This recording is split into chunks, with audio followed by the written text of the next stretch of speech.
Aseară am fost la târgul de Crăciun din drumul Taberei. Un târg de Crăciun foarte, foarte aglomerat. Din câte puteți observa și în filmare, era o mare de oameni, în schimb foarte, foarte frumos decorat. Nu era chicios ca în alți ani sau alte târguri și chiar se vede că și-au dat interesul anul acesta pentru târgul de Crăciun.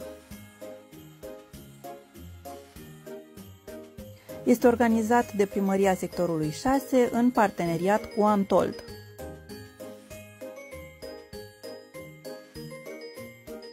Accesul la patinoare se face începând cu ora 10, o oră de dat pe gheață costă 20 de lei și 25 de lei costă o plimbare cu roata panoramică, care am observat că încă nu era montată.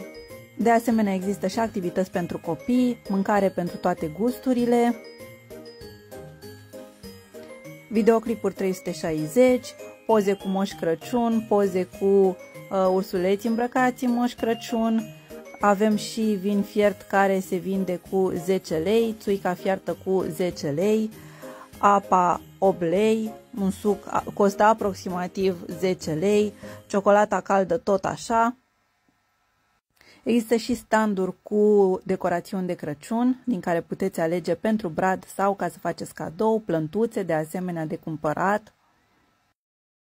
Și de asemenea marea de oameni, o aglomerație pe care eu n-am mai văzut-o, cred că de dinainte de pandemie, dar să știți că se merită. Dacă n-ar fi atât de aglomerat, aș reveni cu mare drag.